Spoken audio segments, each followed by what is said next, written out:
Cost में वो शामिल भी नहीं किया। लेकिन अगर कोई अब नॉर्मल गेन या अब नॉर्मल लॉस आ गया तो क्या उसके ऊपर मटेरियल अब्जॉर्ब करवाना हमारी जिम्मेदारी है? नहीं, ये एक तो खत्म कर दिया। दूसरा, फर्दर मटेरियल मसाला, अब मसाला लगने से पहले ही वो खराब हो गए तो मसाला भी नहीं आएगा। तो ये वो वाला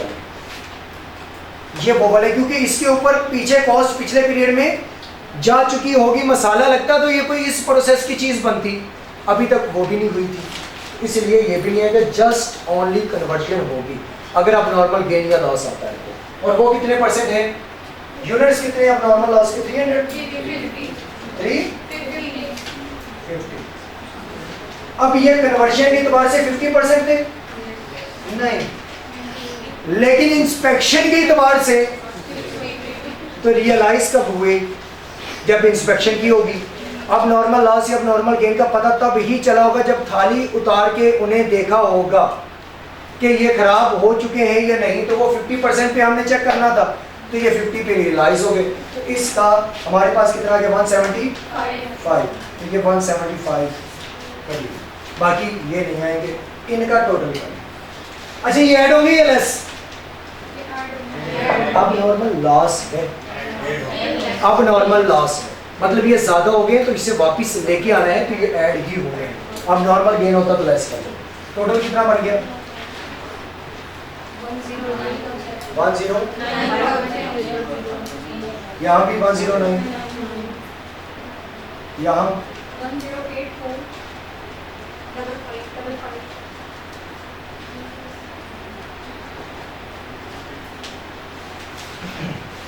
अब आएगा P1 cost, sorry P1 cost क्या है? Cost per unit. जब हमने निकाली कॉस्ट पर यूनिट और वो भी एफको मेथड से, कॉस्ट पर यूनिट मेथड है एफको, और एफको मेथड में हमें सबसे पहले क्या लिखना होता है? Opening working process, current period cost और recovery value of normal loss, ये लेस है। और ये तीनों की ऐसे ही अलग अलग है। पहले आ गई P1 कॉस्ट, फिर फर्दर और फिर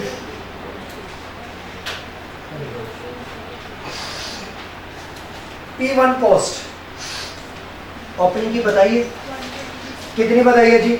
120,000। तो 120,000। फर्दर की तो होगी नहीं इसके अंदर, क्योंकि ये तो इस पीरियड का, तो ओपनिंग की नहीं है। कन्वर्जन 60। उसके बाद करंट पीरियड कॉस्ट क्या है?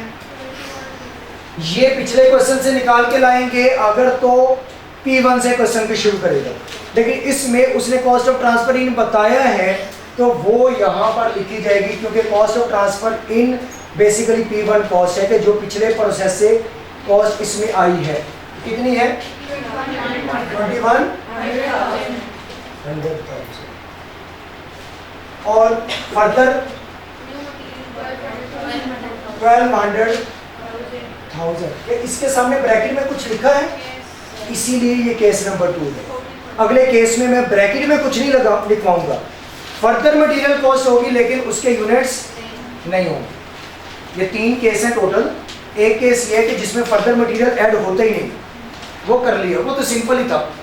जिसमें ऐड होता है उसे कैसे करना है, और ऐड होने के साथ उसकी आउटपुट भी बढ़े, यानी कि उसके यूनिट्स भी हों, जो नया मटेरियल आ रहा है उसके यूनिट्स भी हों और उसकी कॉस्ट भी हो। और जो तीसरा मसला होगा ना, वो ये होगा कि जस्ट कॉस्ट होगी, उसके यूनिट्स नहीं होंगे। यूनिट उतने रहेंगे, एक्स्ट्रा कॉस्ट लग जाएगी उसके ऊपर। और तीसरा कन्वर्जन क्या थी इसके अंदर? करंट 1400,000। और रिकवरी वैल्यू नॉर्मल लॉस के यूनिट्स की कोई है? 8 पर यूनिट। तो कितनी आई? 1 मिनट।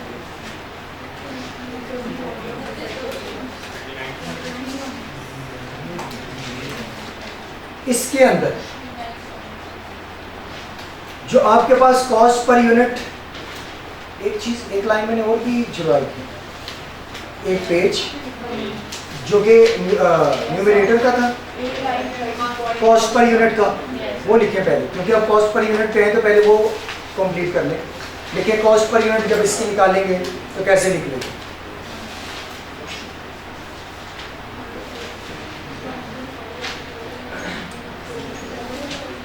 हमने पहले पॉइंट में लिखा था कि if losses after new further material, after new material addition, then recovery value of normal loss will be deducted from P1 cost column. कि अगर तो आपके पास लॉस आता है आफ्टर फर्दर मटेरियल एडिशन, तो फिर उसे P1 के कॉलम में उसकी कोई रिकवरी वैल्यू होगी नॉर्मल लॉस के यूनिट्स की, तो माइनस कर देंगे। लेकिन अगर बिफोर आ जाए तो फिर क्या करेंगे, लिखें if loss occur before new material addition,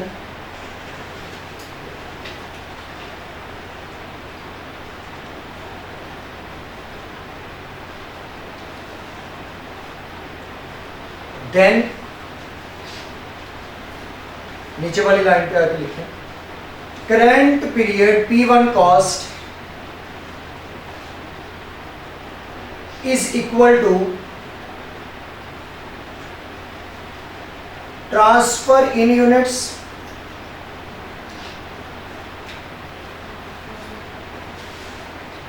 यानी कि करंट पीरियड की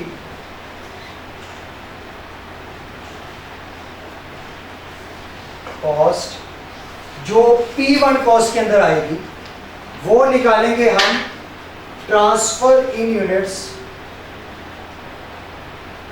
transfer in units minus actual loss,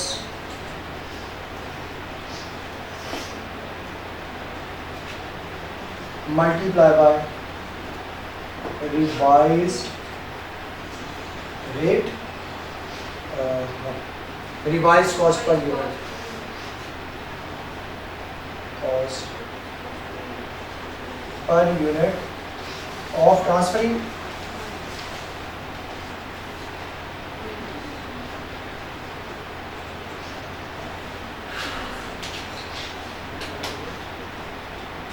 जो करंट पीरियड की कॉस्ट आएगी P1 के अंदर, जो करंट पीरियड की कॉस्ट आएगी P1 के अंदर, वो ये नहीं बल्कि वो कैसे निकलेगी, ट्रांसफर इन के यूनिट्स जो इधर से ट्रांसफर किए गए उसमें से जो हकीकत में लॉस हुआ वो माइनस करें, उस लॉस के बाद जो यूनिट्स रह चुके होंगे उनको revise cost per unit of transfer पे मल्टीप्लाई करेंगे।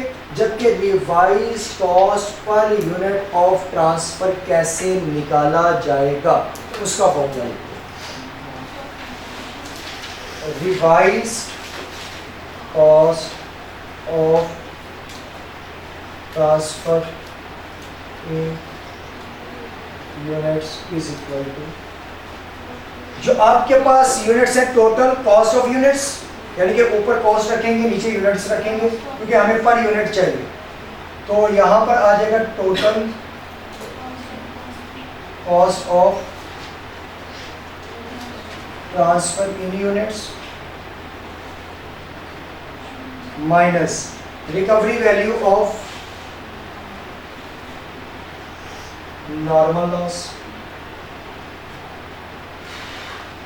और ट्रांसफर इन के यूनिट्स माइनस नॉर्मल लॉस की यूनिट्स।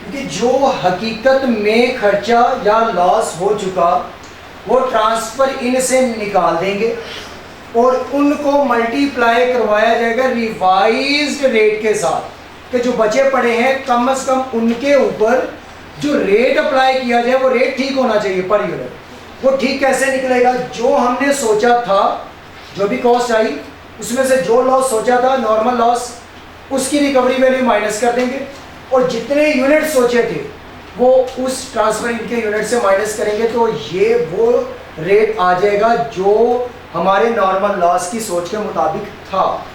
फिर इसको मल्टीप्लाई किया जाएगा एक्चुअल से माइनस करने के बाद जो भी आंसर आएगा उन यूनिट्स के साथ। अगर वैसे देखा जाए तो नॉर्मली यही है कि अगर हमने ये सोचा था कि 1000 रुपये का नुकसान होगा, हो गया 1500 का, उसने आपकी आउटपुट को तो इंक्रीज कम कर दिया ना। जो आए थे 1500 से ख़त्म हो गया, हमने कहा चलो 1500 से ख़त्म हो गए, लेकिन जो रिमेनिंग पड़े हैं वो कितनी कॉस्ट वाले पड़े हैं P1 के अंदर।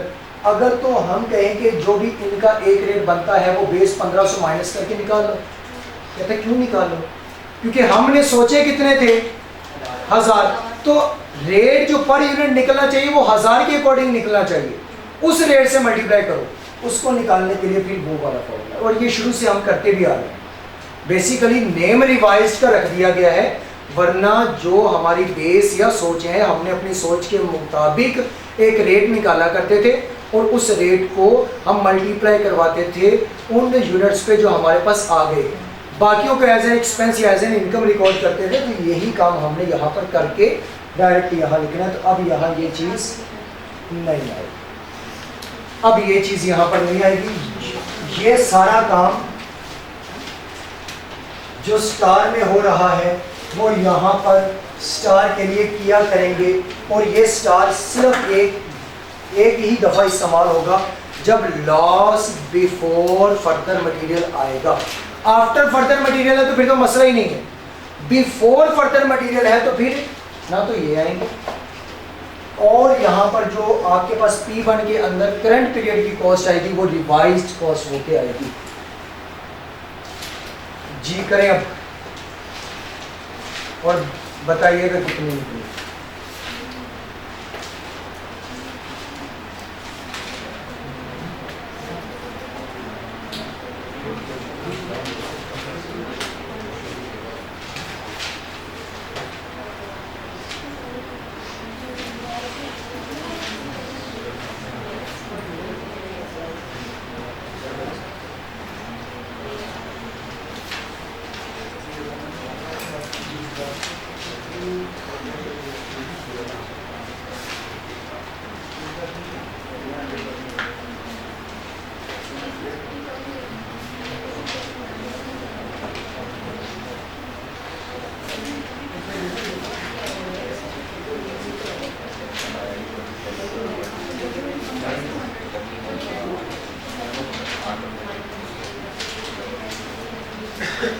टोटल कितनी कॉस्ट 2100,000 माइनस नॉर्मल लॉस कितना हुआ,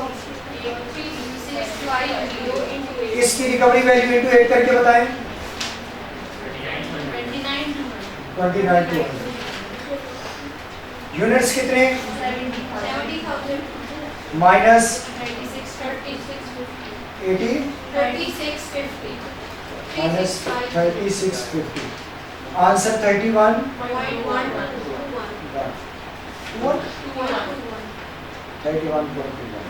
ये आ जाएगा यहाँ पर 31.21, और ट्रांसफर इन यूनिट्स कितने 70,000, और एक्चुअल लॉस कितना 4,000, तो मल्टीप्लाई बाय 31, आंसर 205,986।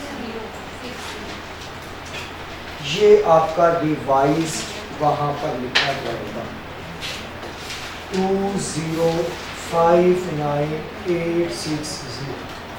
और एक बात जो वैसे बतानी तो नहीं चाहिए लेकिन फिर भी, अगर अब नॉर्मल गेन और अब नॉर्मल लॉस के जो यूनिट्स हैं उनकी जब कॉस्ट निकाली जाएगी तो उसे किससे मल्टीप्लाई करेंगे, जो रेट ये निकला हुआ है इससे ही, क्योंकि लॉस होने वाले यूनिट की भी यही रेट, अब नॉर्मल गेन हो अब नॉर्मल लॉस हो, वो सारी यूनिट की कीमत एक ही है। और ये हमने पहले भी पढ़ा हुआ है कि जो आपके पास रेट पर यूनिट निकला है उतने वाले ही अब नॉर्मल गेन भी होंगे और उतने वाले ही अब नॉर्मल लॉस के, और नॉर्मल लॉस वाले भी उसी रेट के ही हैं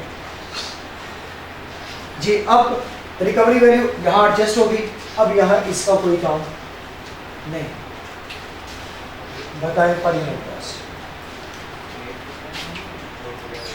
यूनिट्स पे डिवाइड करेंगे, यूनिट्स पे डिवाइड करते जाएं और पर यूनिट कॉस्ट बताएं।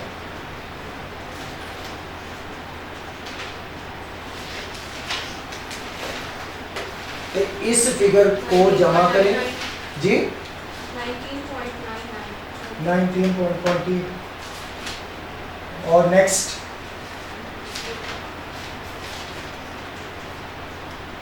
1,100,000 divided by 10, 11 point.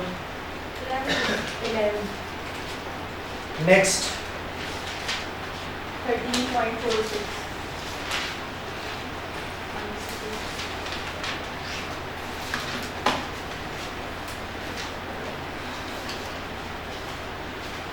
इसके बाद जब आप स्टेटमेंट ऑफ इवैल्यूएशन बनाएंगे और उसके अंदर आपके सामने ये लिखा हुआ नजर आ रहा है कि 116 एंड 600 यानी कि 106,600 ये यूनिट्स हर लिहाज से कंप्लीट है। तो इनकी 20 प्लस 11 प्लस 13.46 कॉस्ट बन जाएगी। फिर क्लोजिंग के आपके पास मटेरियल के 2400 यूनिट्स, उसकी कॉस्ट 2400 इंटू 11 1680 इंटू 13.46। फिर लास्ट पे आ जाएगा 175। अब इस 175 को किससे मल्टीप्लाई करेंगे, किससे, इस 175